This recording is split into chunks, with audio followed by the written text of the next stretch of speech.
Hello guys, कैसे हो आप लोग। Deepak Bhardwaj skill to officer. Basically आज हम बात करने वाले हैं आपके यार लेक्चर नंबर 3 के इंश्योरेंस अवेयरनेस के, जिसके अंदर हम बात करने वाले हैं आपके गुड्डू भैया के एक्सीडेंट की।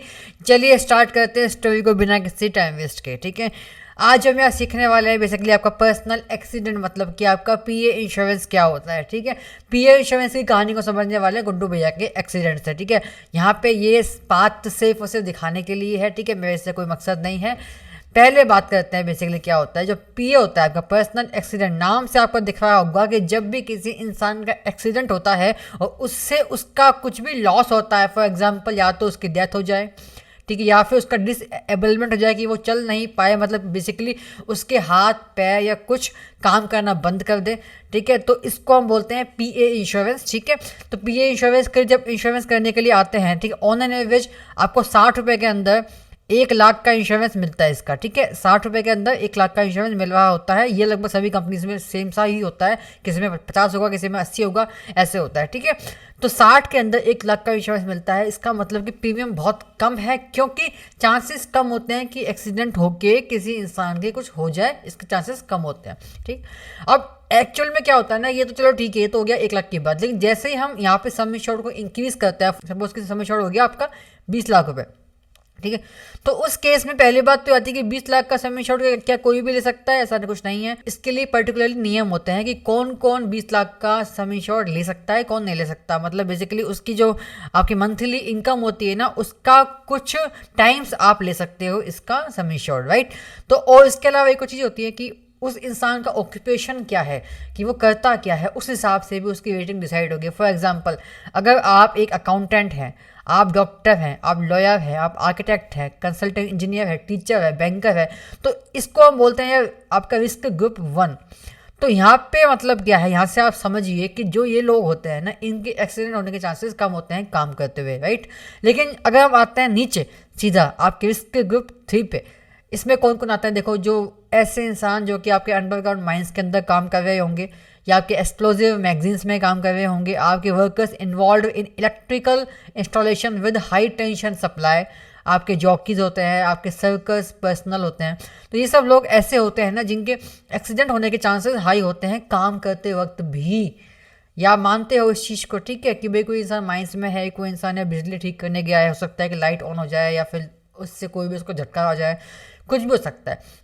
इसलिए इस केस के अंदर जो आपकी रेटिंग देखने को मिलेगी वो आपको हाई मिलेगी। फॉर एग्जांपल, अगर आपका 10 लाख का इंश्योरेंस है, ठीक है, अगर वो इंश्योरेंस आपको यहाँ पे होता है फॉर एग्जांपल 700 रुपये का, तो वो यहाँ पे हो रहा होगा कम से कम 1 हज़ार का या फिर 1100 का। ठीक है, इतना डिफरेंस आपको देखने को मिल रहा होता है। इनके बीच में आते हैं ऐसे लोग जिनकी रिस्क ना तो ज़्यादा हाई होती है ना ही कम होती है। फॉर एग्जांपल, आपके बिल्डर्स है, आपके कॉन्ट्रैक्टर है, आपके engineer engage in superintending functions only, या आपके वेटनरी डॉक्टर्स हैं। ये बेसिकली ऐसे लोग होते हैं जिनकी रिस्क ना तो ज़्यादा हाई होती है ना ही कम होती है, तो इनकी रेटिंग कम होती है, इनका प्रीमियम कम आ रहा होता है as compare to risk group 3। ठीक है, आगे बात करते हैं यार। अब आता है कि क्या हमको किसी भी तरह के एक्सीडेंट से पैसा मिल रहा होगा? नहीं, ऐसा कुछ नहीं होता। कुछ कुछ टर्म्स एंड कंडीशंस ऐसी होती हैं जहाँ पे पैसा नहीं मिलता है। इनको हम बोलते हैं एक्सक्लूजन। क्या बोलते हैं? एक्सक्लूजन। पहला एक्सक्लूजन देखो आपका क्या है, फ्रॉम इंटेंशनल सेल्फ इंजरी, की किसी इंसान ने अगर खुद को ही कुछ मार दिया, खुद के हाथ पे मार दिया गुस्से के अंदर, या कुछ भी हो गया, उससे उसका हाथ टूट गया, जिसका हाथ काम करना बंद कर गया, उस केस में बिल्कुल नहीं मिलेगा। उसके अलावा आपका सुसाइड हो गया, ठीक है, उसके अलावा अटेम्प्टेड सुसाइड भी अगर है, सपोज कि किसी इंसान की डेथ नहीं हुई है लेकिन उसके हाथ पैर टूट गए हैं, तो उस केस में भी नहीं मिलेगा। ठीक है, under the influence of intoxicating liquor और ड्रग, ठीक है भैया, कोई इंसान आपका ड्रग लेके या फिर आपका दारू पी के उसने कुछ कर दिया या उसके हाथ पैर में लग गई, तब भी नहीं मिल रहा होगा। उसके अलावा अराइजिंग और resulting from the insured committing any breach of law with criminal intent, ठीक है, किसी ने नियम तोड़ दिया, सपोज कि भैया रोड क्रॉस कर लिया लाल बत्ती के अंदर और फिर उसका एक्सीडेंट हो गया, तो इसके अंदर हम जिम्मेदार बिल्कुल भी नहीं होंगे। ठीक है, अगली बात आती है अपनी war and kind peril and nuclear risk. ठीक है, इनसे बेसिकली कुछ भी अगर होता है तो डेफिनेटली आपको ये भी नहीं मिल रहा होगा। ये बेसिकली आपके एक्सक्लूजन्स हैं जिनके अंदर आपको क्लेम देखने को नहीं मिलता है। आगे बढ़ते हैं यार, बिना किसी समय को बर्बाद किए हुए। एक्सीडेंट होने के बाद में ये हालत हो सकती है, ठीक है, इसलिए ध्यान से धीरे चलाएं और अपना ध्यान रखें।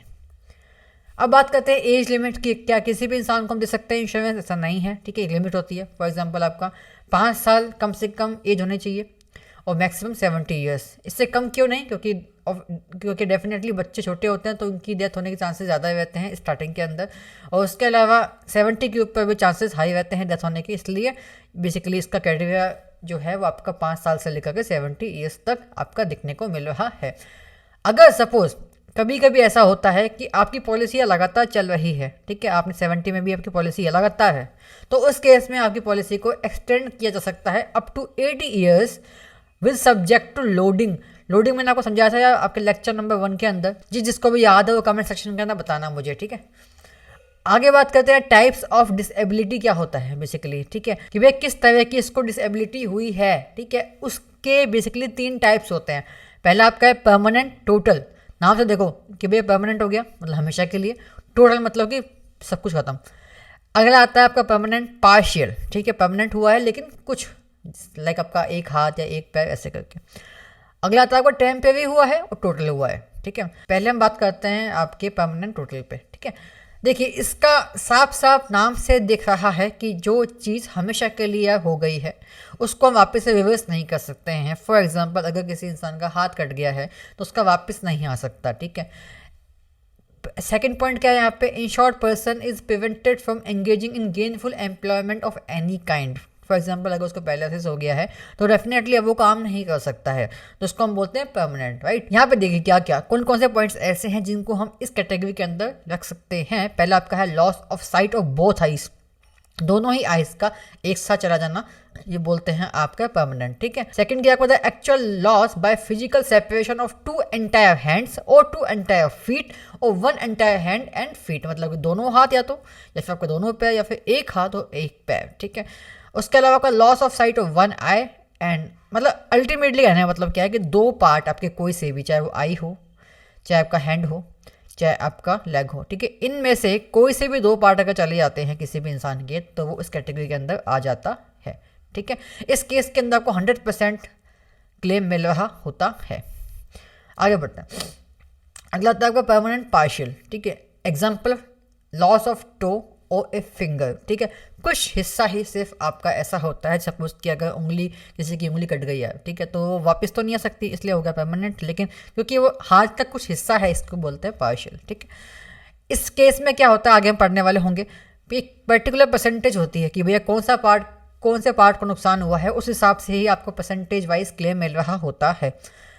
अगला पॉइंट क्या आपका टेम्परेरी टोटल डिसेबलमेंट। इसका मतलब क्या है, यहाँ पे देखिए टेम्परेरी है, कुछ समय के लिए है, लेकिन टोटल है, ठीक है।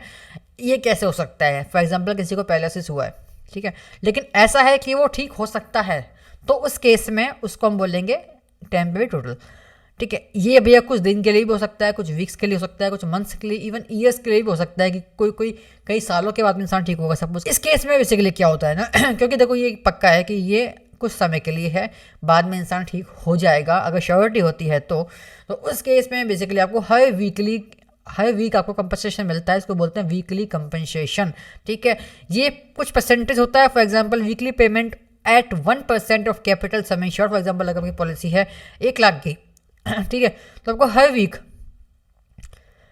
1000 मिल रहा होगा आपकी आजीविका को चलाने के लिए, लेकिन आपको मैक्सिमम 104 वीक तक मिलेगा, मतलब कि आपके 2 साल तक ये मिल रहा होगा। अगला पॉइंट आपका क्या है, वीकली कंपनसेशन जो होता है ना। अब देखो इसमें क्या होता है ना 1%। अब इसमें कई कंपनीज ऐसी होती हैं, कई पॉलिसीज ऐसी होती हैं जहाँ पे आपका बोल दिया जाता है कि 1% अप टू 5000 पर वीक, मतलब कि मैक्सिमम आपका अगर 5 लाख का इंश्योरेंस था तो भी आपको 5000 मिल रहा होगा, अगर 10 लाख का था तब भी आपको 5000 ही मिल रहा होगा। ये कुछ केसेस में होता है, हमेशा नहीं होता है। अगला का पॉइंट है परमानेंट पार्शियल डिसेबलमेंट जो होता है, जो मैंने आपको बताया था यहाँ पे। परमानेंट पार्शियल जो होता है ना, वो डिपेंड करता है कि आपको कौन सा पार्ट को नुकसान हुआ है, कौन सा पार्ट आपका अभी काम नहीं कर रहा है, उसके परसेंटेज के हिसाब से उसको मिल रहा होता है। आगे हम बात करते हैं temporary total disablement, weekly payment at 1% of, ये अपन ऑलरेडी लिख चुके हैं, वापस से आ गया है, काट देते हैं इसको। अगला पॉइंट क्या है आपका जीपीए। जीपीए की फुल फॉर्म क्या होती है आपका, ग्रुप पर्सनल एक्सीडेंट, ठीक है। राइटिंग अपनी ऐसी ही है, अपन ज़्यादा अच्छे से बना के नहीं लिखते हैं हमेशा की तरह, ठीक है। तो बेसिकली जीपीए का मतलब क्या होता है कि जब भी कोई एक फर्म है या फिर कोई आपकी कंपनी है वो अपने एम्प्लॉयज़ के लिए अगर पीए पॉलिसी लेती है जिसके अंदर बहुत सारे एम्प्लॉयज़ उसके हैं तो उसको हम बोल रहे होते हैं जीपीए। तो यार ये था आपका पर्सनल एक्सीडेंट, इससे बाहर कुछ क्वेश्चन नहीं आ रहा होगा इस टॉपिक के अंदर। सब्सक्राइब कर लेना यार ताकि ऐसे ही वीडियोस आपको देखने को और मिले। Bye bye, love you, Deepak Bhardwaj signing of.